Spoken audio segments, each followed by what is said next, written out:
পরম করুণাময় এবং অসীম দয়ালু আল্লাহর নামে শুরু করছি। তো আজকে আমি কথা বলবো ইরানের বাভার 373 এয়ার ডিফেন্স সিস্টেম নিয়ে।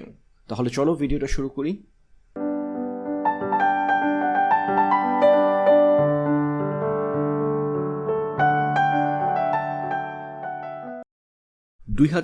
সালে Iran Russian made S-300 air defence system কিনবার জন্য রাশিয়ার সাথে $800 মিলিয়ন একটা চুক্তি করে।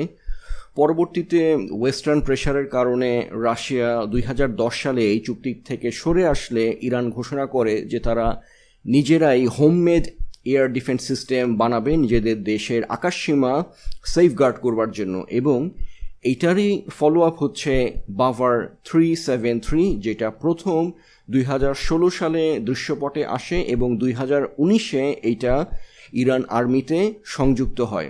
তাহলে এই ছিল বাভার তৈরি করবার ছোট্ট একটু ইতিহাস। সো এক নজরে দেখে নিই যে এইটার কিভাবে কাজ করে। সো এই যে ছবিতে দেখাই যাচ্ছে যে এই বাভার 373 3টা রেডার এবং 6টা মিসাইল ক্যারিং ট্রাক দিয়ে গঠিত। এখানে যদিও 2টা ট্রাকের ছবি আছে, কিন্তু এরকম 6টা ট্রাক থাকে একটা ইউনিটে, এবং প্রতিটা ট্রাক 4টা মিসাইল ক্যারি করার ক্যাপাবিলিটি রাখে।